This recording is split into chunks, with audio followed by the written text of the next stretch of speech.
అయితే టీవీ కూడా అక్కడ లేపనుకో. టీవీ లేదు ఏం లేదు లేదా నువ్వు అనుకో కమ్మున అనుకో నిద్రపో. నేను పాస్ కోసుకుంటే బాగుంటుంది. ఏంటి కోసుకుంటావు చేత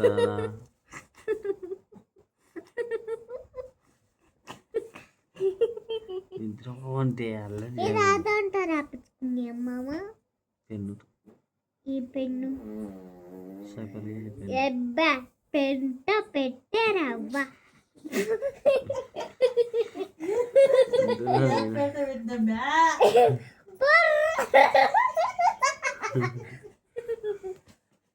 ఏమన్నా పడింది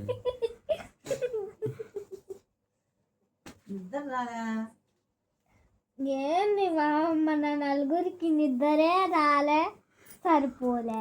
నిద్రవు అంటే నీకు నిద్ర రాలేదనుకుంటా నువ్వు. రాయే రాయే చిన్నోడా బిచ్చిగా అవ్వ అవ్వ రాయే చిన్న తండ్రి లడ్డుగాడు పనుకో చిచ్చబ్గా అంతేనా చిచాప్. మమ్మ అది ఫోటో నువ్వే కదా తెచ్చింది. నేను కాదు తాత. మళ్ళీ నీ బొమ్మ బైక్ వేసుకుండేది ఆ బొమ్మ ఎవరు తెచ్చిరి? అది గిఫ్ట్ బర్త్డే గిఫ్ట్. అది ఎప్పుడు ఇచ్చింది? ఎవరిచ్చినారో తెలియదు. ఎవరో పంపించినారు చెన్నై నుంచి. అబ్బా పంపించారు. చెన్నై నుంచి పంపించినారు. నువ్వు నా ఎంప్లాయీస్ గుడ్ల నుంచి పుట్టినావంటాను. నేను కూరగాయలు వద్దు నాయనా కూరగాయల నుంచి ఎట్ట కూర్తా నేను. అవ్వ చెప్పింది ఆ రోజు.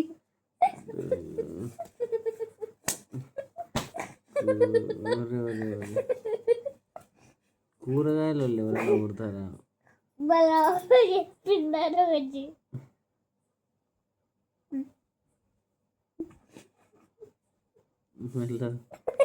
నువ్వు మాకు రేపు ఇవాళ కట్ చేసుకొని జుట్టు కట్టుకొని అమ్మాయి జుట్టు కనిపించుకొని సరం పెట్టుకొని శారీ కట్టుకొని బొట్టు పెట్టుకొని జడ వేసుకో బాగుంటావు. నేనేం చేశాను నా ఎందుకు వచ్చాను? అర్సవు అందరు పనుకున్నారు. అర్సవు అంటే పనుకోవాలా? అందరు నిద్రపోతున్నారు. మన ఇద్దరమే అబ్బా కూడా నిద్రమే. అందుకే సబ్మిట్ చేయక పనుకో. మళ్ళీ రేపు మాట్లాడుకున్నాను లేక మిగతా వేళ. సరేనా? పనుకోగా నేను చిచ్చాప్ అవుతాను. నేను చిచ్చాప్ అవుతా.